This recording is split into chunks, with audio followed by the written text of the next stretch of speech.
Hello नमस्कार प्यारे विद्यार्थियों, वनविक परिवार में आप सभी का दिल खोल कर स्वागत है। दोस्तों, आज की इस वीडियोस में हम लोग जेएनयू के बीए सेकंड ईयर के सभी विद्यार्थियों के लिए हिंदी साहित्य का फर्स्ट पेपर लेकर एक बार पुनः पेश हुए हैं। दोस्तों, आज की इस वीडियोस का टारगेट रहेगा सप्रसंग व्याख्यान ध्रुव स्वामिनी जो भी आपका काव्यांश नाटक दे रखा है उनमें से जयशंकर प्रसाद के द्वारा रचित से आपको केवल हिंट दी जाती है और उस हिंट को आपको क्या करना, पढ़ना है। इसके बाद में उसको बड़ा करके लिखना है। जैसे कि मैं आपको बात करूं कि जैसे कि हमारी फर्स्ट सप्रसंग व्याख्या हो गई ये वाली है।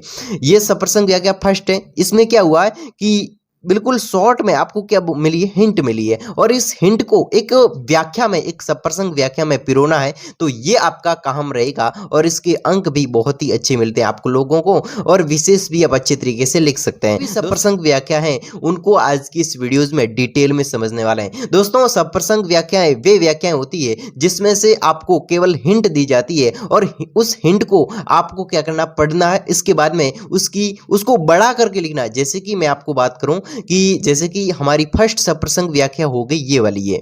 ये सप्रसंग व्याख्या फर्स्ट है। इसमें क्या हुआ है कि बिल्कुल शॉर्ट में आपको क्या मिली है, हिंट मिली है और इस हिंट को एक व्याख्या में, एक सप्रसंग व्याख्या में पिरोना है। तो ये आपका काम रहेगा। लाइक एक लॉजिक वाली क्या बनती है, सप्रसंग व्याख्या बनती है। तो उसको आज की इस वीडियोस में क्लियर करेंगे। दोस्तों, वीडियोस के एंड तक बने रहिएगा। बिल्कुल आपको बेकरार समझ में आया, ठीक है, समझ में आएगा, ये आपको मानकर चलिएगा। बिल्कुल दोस्तों, हम धीरे धीरे पढ़ेंगे, कहीं पर फास्ट भी चलेंगे। जहां पर समझने की बात होगी वहां पर समझेंगे भी। तो दोस्तों, वीडियोस को लाइक जरूर कीजिए। हम क्लास को स्टार्ट करते हैं, ठीक है। तो देखिए, हमारा फर्स्ट क्वेश्चंस बस हम यहीं से शुरू कर लेते हैं और एग्जाम इंपॉर्टेंट क्वेश्चंस भी बनता है कि सीधा तना हुआ अपने प्रभुत्व की और साकार कठोरता, अभ्रभेदी उन्मुक्ता शिखर और इन शुद्र कोमल निरही लताओं और पौधों को उनके चरण में लौटना ही चाहिए ना। यानी कि दोस्तों, आपको ये हिंट दे रखी है, आपको ये एक प्रकार से शब्दों को दे रखा है। इस शब्दों को आपको व्याख्या में पिरोना है। यानी सीधा तना हुआ एक वृक्ष के बारे में कहा होगा, सीधा तना हुआ अपने प्रभुत्व की और साकार कठोरता, अभ्रभेदी उन्मुक्त शिखर और इन शुद्र कोमल निरही लताओं और पौधों को इसके शरण में लौटना ही चाहिए ना। इसको दोस्तों आपको अच्छी तरीके से पढ़ना है। इसके बाद में, पढ़ने के बाद में इसकी जब आप व्याख्या पढ़ोगे तो आपको बिल्कुल ये जो हिंट दे रखी है वो भी समझ में आ जाएगी। तो दोस्तों, वीडियोस के एंड तक बने रहिएगा। आपको बिल्कुल मैं अच्छी तरीके से समझाऊंगा। आपको दोबारा पढ़ने की आवश्यकता भी नहीं पड़ेगी। अगर कहानी समझ में आ जाएगी तो दोस्तों आप दोबारा पढ़ोगे तो सीधी सीधी नजरों के घुमाओगे ना, ज्यादा पढ़ने की जरूरत भी नहीं है। तो चलिए हम क्लास स्टार्ट करते हैं यहीं से। प्रस्तुत अवतरण, अभी हमने ये अवतरण पढ़ा। ये प्रस्तुत अवतरण सुप्रसिद्ध नाट्यकार जयशंकर प्रसाद की प्रसिद्ध ऐतिहासिक नाटक ध्रुव स्वामिनी के प्रथम अंक से उद्धृत है, यानी कि यहां से लिया गया है। कौन सा है यहाँ पर? जयशंकर प्रसाद के द्वारा रचित है। ये वाला ये जयशंकर प्रसाद के द्वारा रचित है और ये ध्रुव स्वामिनी नाटक से लिया गया है।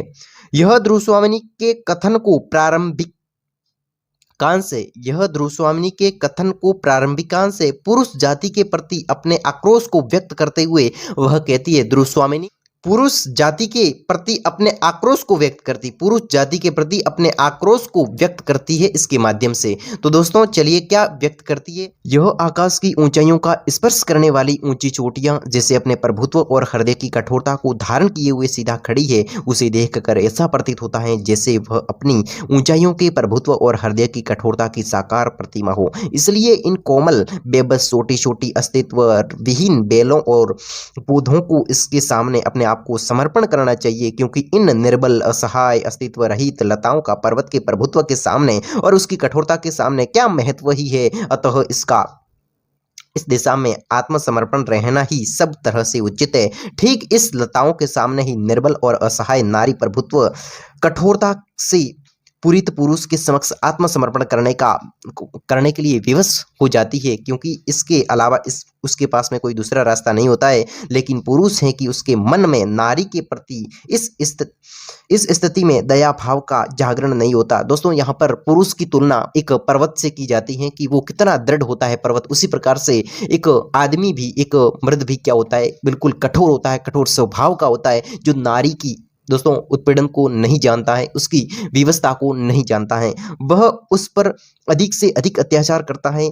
मर्दान्ध मर्दान्ध पुरुष के मन में अपने से निर्बल नारी के प्रति कोई सहानुभूति है ही नहीं। उस असहाय कमजोर नारी को पीड़ा सहते हुए पुरुष के समक्ष आत्मसमर्पण करना ही है। ये नारियां अपने सब कुछ सौंपकर पीड़ा सहकर निष्ठुर मर्दान पुरुष की सहानुभूति प्राप्त नहीं कर पाती, उसके लिए इसके अलावा कोई दूसरा उपाय नहीं है।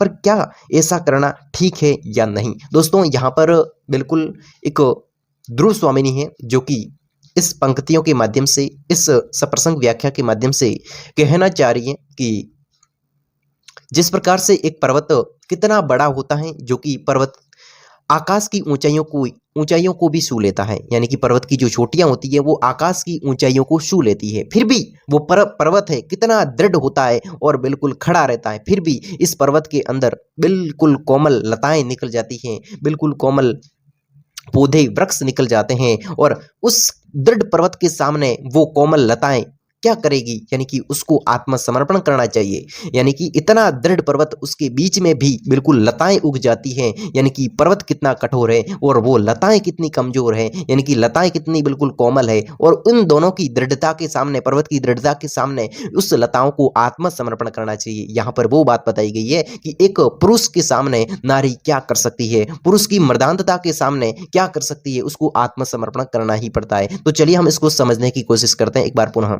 देखिएगा, यहां पर ध्रुव स्वामिनी के द्वारा पर्वत का उदाहरण लेते हुए देखिए, आकाश की ऊंचाइयों को स्पर्श करने वाली पर्वत की चोटियां अपने प्रभुत्व और हृदय की कठोरता को धारण किए हुए सीधा खड़ी है। इससे देखकर ऐसा प्रतीत होता है, यानी कि पर्वत की ऊंचाइयों को देखकर ऐसा प्रतीत होता है जैसे वह अपनी ऊंचाई के प्रभुत्व, यानी कि वह अपने ऊंचाई के प्रभुत्व, वह अपने ऊंचाई के अनुभव, वह अपने ऊंचाई के आधार और हृदय की कठोरता की साकार प्रतिमा हो। यानी कि हृदय कठोर है उसका, वो अपने आप को प्रभुत्व मानता है, प्रभुत्व प्राप्त किया हुआ मानता है, यानी कि पर्वत की घमंडता को दर्शाता है, इतनी ऊंचाइयां। इसलिए इन कोमल बस छोटी छोटी अस्तित्वहीन बेलों और पौधों को इसके सामने अपने आप को समर्पण करना चाहिए। जिस प्रकार से पर्वत के बीच में, पर्वत की ऊंची चोटियों के बीच में से लताएं निकल जाती है, कोमल कोमल शाखाएं निकल जाती है, कोमल कोमल वृक्ष निकल जाते हैं, तो उनको भी पर्वत की दृढ़ता के सामने क्या करना चाहिए? आत्मसमर्पण करना चाहिए। क्यों करना चाहिए? देखिए, क्योंकि इन निर्बल, असहाय, अस्तित्व रहित लताओं का पर्वत के प्रभुत्व और कठोरता के सामने महत्व ही क्या है? दोस्तों, पर्वत की इतनी सारी कठोरता, इतनी सारी दृढ़ता, इतनी सारी अकड़ता के सामने इन कोमल लताओं का क्या अस्तित्व रहेगा? अतः इनका इस दिशा में आत्मसमर्पण करना ही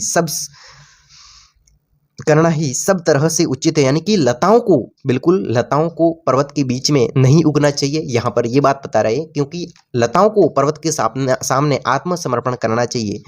ठीक इन लताओं के सामने निर्बल और असहाय नारी, ठीक इन लताओं के सामने ही ठीक इन लताओं, जिस प्रकार से लताएं एक पर्वत के बीच में उग जाती है और उसको आत्मसमर्पण नहीं करती है, उसी प्रकार से ठीक इन लताओं के समान ही एक निर्बल और असहाय जो नारी होती है, वो प्रभुत्व और कठोरता से पूरित एक पुरुष के समक्ष आत्मसमर्पण करने को विवश हो जाती है। यानी कि जिस प्रकार से पर्वत के बीच में से लताएं निकल जाती है, कोमल कोमल वृक्ष निकल जाते हैं, उसी प्रकार से एक पुरुष का जो हृदय होता है वो कठोर होता है। यानी कि एक कठोरता से पूरित एक पुरुष के समक्ष, एक जो पुरुष होता है उसका हृदय कठोर होता है, और एक नारी होती है उसका हृदय कैसा होता है? कोमल होता है। जिस प्रकार से पर्वत का हृदय कठोर होता है, उसी प्रकार से एक पुरुष का हृदय भी कठोर होता है। जिस प्रकार से पर्वत के बीच में लताएं उगती हैं, वो कितनी कोमल होती है, हाथ से दबाने पर दब जाती है, इसी प्रकार से एक नारी होती है, वो भी बिल्कुल एक पुरुष के सामने बिल्कुल कमजोर होती है। तो यहाँ पर वो वही बात बता रही है, कौन सी? ध्रुव स्वामिनी यही बात बता रही है कि जिस प्रकार से एक निर्बल नारी होती है, वो पुरुष की कठोरता के सामने आत्मसमर्पण करने के लिए विवश हो जाती है। आत्मसमर्पण उसको पुरुष के सामने करना ही पड़ता है, क्योंकि उसके अलावा उसके पास में कोई दूसरा उपाय नहीं है। लेकिन पुरुष है कि उसके मन में नारी के प्रति इस स्थिति में दया भाव का जागरण होता है। दोस्तों, यहाँ पर लेकिन पुरुष है कि उसके मन में नारी के प्रति इस स्थिति में दया भाव का जागरण नहीं होता। यानी कि पुरुष के मन में, ऐसी स्थिति के अंदर पुरुष के मन में कभी भी दया का भाव नारी के प्रति नहीं आता है। यानी कि वो नारी है, कोमल है और मैं दृढ़ हूं, फिर भी उस पुरुष को उस नारी पर कभी दया नहीं आती है, वह उस पर और अधिक अत्याचार करता है। दोस्तों, वो उस अत्याचार तो बढ़ाता ही रहता है। मर्दान्ध पुरुष के मन में अपने निर्बल नारी के प्रति कोई सहानुभूति नहीं होती है। यानी कि एक मर्दान्ध पुरुष के सामने, एक अक्कड़ता से भरा हुआ पुरुष के सामने नारी, एक निर्बल नारी की कोई सहानुभूति नहीं होती, कोई इज्जत नहीं होती है। उस असहाय कमजोर नारी को पीड़ा सहते हुए पुरुष के समक्ष आत्मसमर्पण करना ही पड़ता है। दोस्तों, पुरुष की कठोरता जब नारी को पीड़ा पहुंचाती है तो नारी को आत्मसमर्पण करना ही पड़ता है। उसके अलावा उसके पास में कोई रास्ता नहीं है। ये कौन बता रहा है? ये बता रही है ध्रुव स्वामिनी। ये नारियां अपना सब कुछ सौंप कर, पीड़ा सहकर भी निष्ठुर मर्दान पुरुष की सहानुभूति प्राप्त नहीं कर पाती है। दोस्तों, यहाँ पर एक पुरुष के सामने बिल्कुल पुरुष के सामने स्त्री आत्मसमर्पण करने के बाद भी पुरुष की जो सहानुभूति वो प्राप्त नहीं कर पाती है। यानी कि पुरुष, अगर नारी झुक गई है, नारी अगर कैसी खो गई है, बिल्कुल पुरुष के सामने आत्मसमर्पण कर लिया है, फिर भी पुरुष है उसको सहानुभूति नहीं देता है। यानी कि उसको सांत्वना, यानी कि उसको बिल्कुल फ्री नहीं करता है। इस प्रकार से हम कहेंगे कि उस पर कठोरता, यानी कि उस पर क्या प्रेशर तो रहता ही है। उसके लिए इसके अलावा कोई दूसरा उपाय भी नहीं है। पर क्या ऐसा करना ठीक है या फिर नहीं? दोस्तों, बिल्कुल गलत है, ऐसा करना ठीक नहीं है। फिर भी यहाँ पर दोस्तों ये जो व्याख्या इतनी ही थी। विशेष में क्या लिखेंगे? देखिए, विशेष में आपको ये लिखना है कि ध्रुव स्वामिनी के कथन के माध्यम से नाटककार ने तत्कालीन समाज में नारी की असहाय स्थिति की ओर संकेत किया है। यहाँ पर ध्रुव स्वामिनी के माध्यम से आज के जीवन में, आज के समाज में नारी की जो असहाय स्थिति है उसको नाटककार ने प्रस्तुत करना चाहा है, एक संकेत करना चाहा है। ये आपको लिखना है। ध्रुव स्वामिनी के निर्भीक और स्वाभिमान चरित्र का प्रकाशन करने में प्रस्तुत कथन अत्यंत सहायक सिद्ध हुआ है। जो भी कथन है प्रयुक्त किए गए तो वो एक ध्रुव स्वामिनी के निर्भीक स्वभाव और स्वाभिमान चरित्र, खुद का स्वाभिमान चरित्र को एक प्रकाश में लाने के लिए जो शब्दों का प्रयोग किया गया है वो बिल्कुल सहायक सिद्ध हुआ है। जो भी हमने पढ़ा, इसके अंदर भाषा कौन सी थी? तत्सम भाषा का प्रयोग, तत्सम शब्दावली का प्रयोग हुआ है और प्रतीकात्मक शैली का भी बिल्कुल सुंदर प्रयोग। बिल्कुल यहाँ पर प्रतीकात्मक शैली, जिस प्रकार से पुरुष को क्या कहा गया है? पर्वत कहा गया है, और नारी को बेल कहा गया है, जो बिल्कुल कोमल होती हैं, बेल जो पर्वत में उगती है वो। तो दोस्तों, आप इस सवाल को अच्छी तरीके से समझ गए होंगे। बिल्कुल वीडियो पसंद आया है तो वीडियोज़ को लाइक जरूर कीजिएगा, और आप चाहें और अगला वीडियोज़ बनाने के लिए आप बिल्कुल कमेंट कर सकते हैं अपनी ज़रूरत के हिसाब से। तो दोस्तों, मिलते हैं नेक्स्ट वीडियोज़ में। तब तक के लिए आपके अपने दोस्त को अनुमति देवे। धन्यवाद।